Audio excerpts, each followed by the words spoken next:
So what happens when you take the complete official legal records of a jailed scientist and you just feed all of that into six of the world's most powerful AI models? Right. Yeah. I mean, we're talking about taking the entire judicial paper trail of a human conviction and running it straight through Grok, Gemini, ChatGPT, Copilot, DeepSeek, and Qwen. You basically get this unprecedented digital audit of the justice system. Hmm. And in this specific instance, you get an absolute, like, mathematically derived consensus from all six of these models. Wow. Yeah, they all agree that the humans got it fundamentally wrong. Well, welcome to our latest deep dive. Today we are exploring this really fascinating intersection of artificial intelligence, law, and complex network theory. It's a wild case. It really is.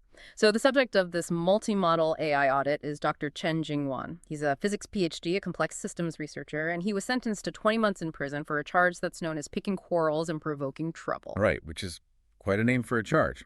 Exactly. And the data set we are working with today includes the official indictment, the trial judgment, the appellate ruling, and this really fascinating document that Dr. Chen actually wrote from prison, which he titled his Blood Letter of Self-Defense. And I just have to say, it is such a remarkable collection of sources because, we have the state's official, finalized justification for a prison sentence sitting right next to the defendant's actual scientific defense. Yeah. And we get to watch these impartial algorithms just parse the logic of both sides. But before we really get into the mechanics of what these models found, I do need to establish some crucial context for you, the listener, because the source material for this deep dive involves the internal judicial mechanics of China, which inherently contains some politically sensitive content. Right, of course. So our mission today is to act as your neutral guide through this data.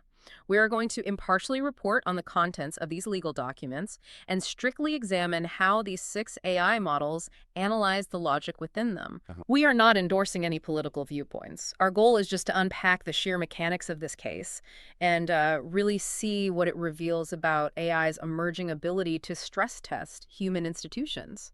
And honestly, that neutrality is actually central to why this whole analysis is so compelling. I mean, think about it. These six models, they were built by totally different companies. Right, U.S. and Chinese companies. Exactly, under totally different regulatory environments with different safety guardrails.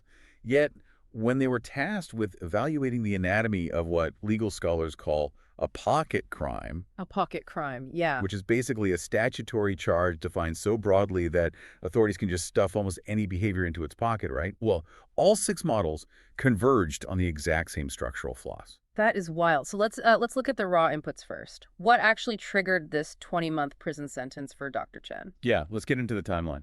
So he was arrested in September 2022, and the state's case centered on his internet activity between 2019 and 2022. He essentially used a VPN to access Twitter, and over those 3 years, he retweeted and forwarded just a handful of posts. And the scale of that activity, that's really the first major variable that the AI models latched onto. You're right. Because Dr. Chen's account had fewer than 100 followers. Less than 100. Less than 100. His total lifetime retweets and forwards were under 100. So, I mean, in the context of a global social network, he was practically a statistical ghost. Right. It's like he's whispering in an empty room. And the content of those retweets is just as crucial here. According to the court documents, he wasn't organizing a militia or anything. Not at all. He was sharing a mix of content. So things like political cartoons, there's an illustration known as the Umbrella Girl. There were emotional expressions like candlelight emojis commemorating historical events, some academic observations. And notably, there were official posts forwarded directly from the U.S. Embassy's public account. Right, public embassy posts. And despite the nature and scale of those posts, the legal charge brought against him was picking quarrels and provoking trouble in cyberspace. Right.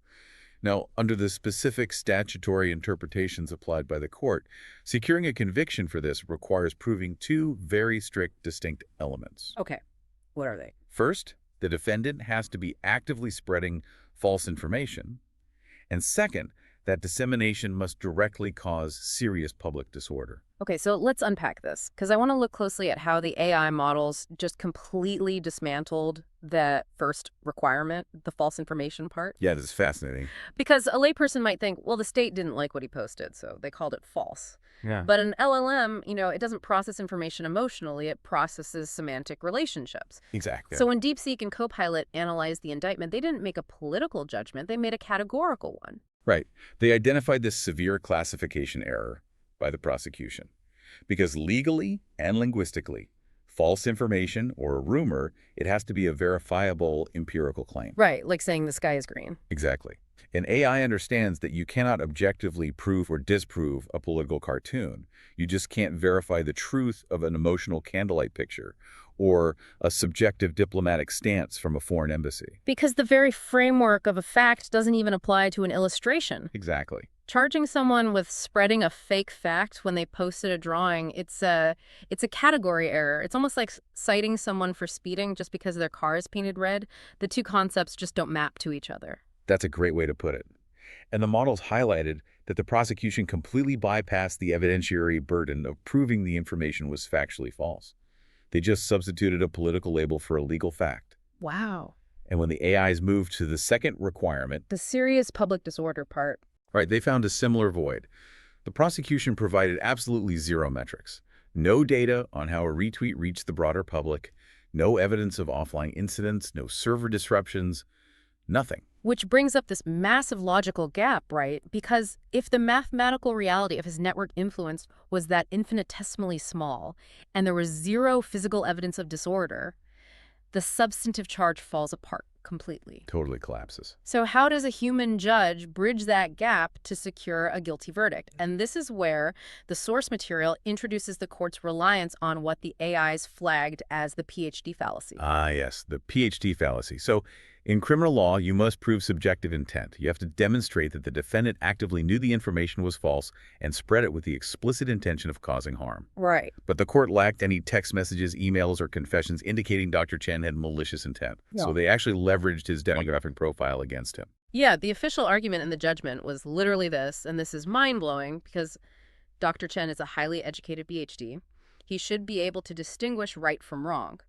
Therefore, he must have known his actions were illegal. And DeepSeek and Gemini flagged this immediately as a textbook case of objective imputation. Objective imputation. Right, which is a legal philosophy term for presuming guilt based on someone's status, identity, or education level, rather than producing actual evidence of their state of mind. Yeah. It swaps out the rigid legal requirement of he actually knew for the much looser moralistic judgment of he ought to have known. Okay, but let me push back on this a little bit just to play devil's advocate, because I think a lot of people listening might actually sympathize with the judge's logic here. Sure. If you are a physicist, your entire career is built on understanding complex consequences. You aren't just an average teenager indiscriminately clicking buttons on an app. You are trained to evaluate information. So why shouldn't the justice system hold a highly educated person to a higher standard of awareness regarding the material they amplify? I mean, that is a very human way to look at responsibility, right? Mm-hmm. But it completely fails the test of criminal legal logic, which is exactly why the AIs rejected it. Moral expectation cannot substitute for evidentiary proof of intent. Right. But even if we entertain that premise, Gemini pointed out this amazing structural paradox in the judge's reasoning. A PhD program doesn't train someone to blindly accept official narratives. It actively trains them to be skeptical, to gather diverse data sets, and to explore multiple, often conflicting, perspectives. Oh, wow. So the court took the very traits that define academic inquiry, exploring alternative viewpoints and questioning assumptions, and weaponized them as proof of malicious intent to spread rumors. Exactly, yes. Yeah. But the fascinating part is Dr. Chen actually anticipated this. Right, in his letter. Yeah, as the letter of self-defense, he didn't just argue his innocence emotionally. He deployed his specific scientific expertise to prove the impossibility of the charge. He's an expert in complex systems theory. And this is where the deep dive gets incredibly fascinating for me. He essentially used network physics to defend himself against a social media charge. He really did. The outline mentions he cited things like self-organizing criticality and the CAP theorem.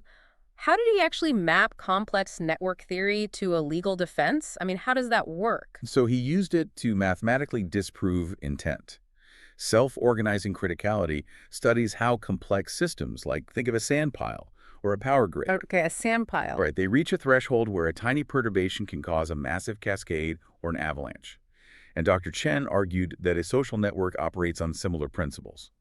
To cause serious public disorder, a systemic avalanche, a node, requires either massive structural centrality or an incredibly dense web of connections. Which, with fewer than 100 followers, he mathematically did not possess. Precisely. As a scientist, he knew that a marginal node with fewer than 100 connections physically lacks the capacity to trigger a systemic cascade in a network of millions, unless the system itself is already artificially hyperfragile. Well, So he argued he wasn't acting maliciously at all. He was acting with the absolute mathematically derived certainty that his retweets were harmless noise in the system. That is brilliant. He's basically telling the court, look, my PhD doesn't prove I meant to cause a riot. My PhD proves I knew a riot was mathematically impossible for my terminal. Exactly. And Quinn's analysis leaned heavily into this failure to establish intent. Quinn actually mapped this against the famous U.S. legal standard of actual malice established in New York Times v. Sullivan, just to provide some comparative context. Okay, right. And whether you're under that U.S. standard or the specific domestic statute cited in this case, the state bears the burden of proving the defendant explicitly knew the statement was objectively false. By substituting his academic identity for legal proof, the court effectively criminalized his background. So the AI audit completely strips away the substantive evidence. The information wasn't legally false, the network disruption was mathematically impossible, and the proof of intent was a logical fallacy. Right. But the conviction still happened, which means we have to pivot from the evidence to the plumbing of the system itself. Like, how did the procedure actually allow this to go through? And this is where ChatGPT and Copilot ran a systemic timeline analysis and identified a clear conclusion-first approach. Conclusion first. Yeah, by mapping the dates, actions, and legal filings, the LLMs observed that the procedural machinery was retrofitted to justify an arrest that had already been decided upon. And the first major red flag was the nature of the initial trial, right? Because it was held in secret. Yeah. According to the criminal procedure laws relevant to that jurisdiction, trials must remain public unless they meet very specific, narrow criteria. Things like involving state secrets, deep personal privacy, or minors. None of which apply here. Exactly. The models noted that none of those exemptions logically applied to a case about retweeting public embassy posts and cartoons. So the secrecy itself was a procedural violation. But, the judicial system has an entire mechanism designed to catch and correct local trial errors. That is the fundamental purpose of an appellate court. Right. And that is where the AIs detected what they called a complete procedural black hole. A black hole. Yeah, the appellate court, the second instance, they refused to hold a hearing. They dismissed oral arguments entirely. Instead, they just issued a written ruling upholding the 20-month prison sentence. And their reasoning? The stated legal justification for upholding the conviction was that the defendant failed to submit new evidence to prove his innocence. I want to pause on that for a second because that is staggering. The AI models, specifically Grok and Copilot, they flag this as a massive semantic and logical contradiction of foundational legal principles. They absolutely did. They identified it as a blatant reversal of the burden of proof. I mean, the concept of the presumption of innocence is hard-coded into the foundational logic of almost all modern legal frameworks. Right, innocent until proven guilty. Exactly. It mandates that the state must build the puzzle that proves guilt. The appellate court inverted that completely. They demanded that a man locked inside a detention center somehow independently gather and submit new, compelling evidence of his own innocence. You can see exactly how the AI processes this, right? Because an LLM operates by mapping logical consistencies. It takes the definition of presumption of innocence, where the state has the burden of proof, and compares it to the appellate ruling, where the defendant has the burden of proof. Right. And the algorithm just throws a massive red error flag because the mathematical logic of the procedure contradicts its own defined rules. The procedural mechanics were just weaponized to insulate the initial error from any sort of correction. The AIs essentially mapped a closed loop. The indictment was an empty template devoid of verifiable metrics. The secret trial removed public scrutiny and ignored the defendant's network theory defense. And then the appeal simply rubber-stamped the outcome by demanding the impossible from the defense. This is exactly why this deep dive is so relevant to you, the listener, even if you live thousands of miles away from where this specific case took place. What we are looking at is a pristine blueprint of bureaucratic overreach. It really is. It demonstrates how any large system can take a vague statute, like a pocket crime, and weaponize procedural loopholes against an individual digital citizen. But the AI analysis didn't stop at the individual level. The most sophisticated synthesis across all 6 models actually happened when they zoomed out to the macro level. Right. They evaluated how this single localized enforcement action directly antagonize the nation's stated global policies. Right, because the models aren't just reading the trial transcript in a vacuum. Their training data includes the massive overarching strategic policies of the state. And one of the central diplomatic philosophies heavily promoted by the nation in question is this concept of a community of shared future for mankind. Yes, that is a cornerstone macro policy. It officially champions cross-cultural exchange, the diversity of civilizations, and mutual learning on the global stage. Okay. Well, Grok and DeepSeek isolated a massive contradiction here. A nation cannot coherently promote a community of shared future globally, while its local municipalities are simultaneously criminalizing citizens for simply observing foreign viewpoints. Especially when some of those viewpoints were official communications from the U.S. Embassy. I mean, the local court essentially branded public diplomatic statements from a foreign government as illegal rumors. And DeepSeek specifically warned about the diplomatic friction this creates. Think of the mechanical consequence of that legal finding. A local domestic court is officially ruling that international scholars and foreign embassies are distributors of illicit falsehoods. That's a big deal. The AI highlighted that doing this in a criminal proceeding touches the third rail of international diplomacy, which is the principle of non-interference. It unnecessarily puts another country's foreign policy on trial in a municipal courtroom. It's entirely self-defeating. A local precinct trying to hit a quota or silence a minor dissenting voice effectively sabotages the country's international soft power. Exactly. And that sabotage extends to domestic innovation, too. Quen and ChatGPT framed this localized overreach as an attack on the rule of law required for national development.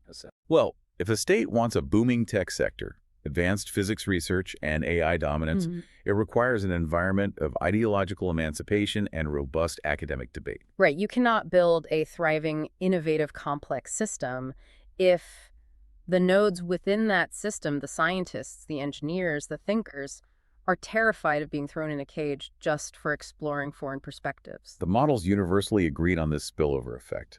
When a vague law is infinitely expanded to squash mild academic observation, it doesn't just harm the individual. It acts as a chilling effect across the entire intellectual infrastructure of the country. Yeah. The AIs synthesized the conviction of Dr. Chen not merely as a localized judicial error, but as a strategic policy failure that erodes the state's credibility far more effectively than any political cartoon ever could. I gotta say, I find it absolutely fascinating that the models reach this specific consensus. I mean, we are talking about models like ChatGPT and Grok, which were developed in the West, analyzing this alongside Quen and DeepSeek, which are Chinese models subject to entirely different domestic safety guardrails and reinforcement learning. It's wild. But it speaks to the underlying mathematical power of large language models. Right. Despite whatever local guardrails or fine-tuning are placed on them, the base mechanism of an LLM is to identify logical coherence and predict the most rational synthesis of the provided text. The structural flaws in these legal documents, the missing variables in the evidence, the logical fallacy of the intent, the inverted burden of proof they were so mathematically profound that the underlying logic engine of every single model just overrode any localized biases. Because the math doesn't lie. An equation with missing variables is incomplete, regardless of where the server running the calculation is physically located. Exactly. We fed the machine the blueprints of a human failure, and the machine mapped exactly where the logic collapsed. From the miscategorization of subjective art as objective fact, to the dismissal of complex systems theory, right up to the diplomatic contradictions. It's incredible. You know, we started this deep dive looking at a man who was rendered nearly invisible by an algorithm, his network reach suppressed to fewer than 100 people. Yet it took another set of algorithms, vastly more powerful, to finally validate his defense. It's poetic, really. It shows us that AI is evolving far beyond just generating text or writing code. It is stepping into the role of an incredibly powerful, objective auditor. It has the capacity to digest impenetrable bureaucratic jargon and expose the hypocrisies, the logical gaps, and the procedural black holes that humans might be too biased or perhaps too intimidated to call out. Which leaves us with a really critical question to consider as these models become more integrated into our societal infrastructure. We have just watched 6 separate AIs effortlessly dismantle a fundamentally flawed human legal judgment after the fact. They saw right through the procedural retrofitting and the logical fallacies. If artificial intelligence is already this proficient at exposing the lack of evidence and the violation of core legal principles, I mean, how long until we require AI to audit every single legal indictment and judicial ruling before a human being is ever locked in a cell? Man, that is a thought. We run a diagnostic log before we fly an airplane to ensure the mechanics are sound. Maybe the legal system is the next machinery to require a mandatory algorithm logic check. Something for you to think about. Keep digging, keep questioning the systems around you, and we'll see you on the next deep dive.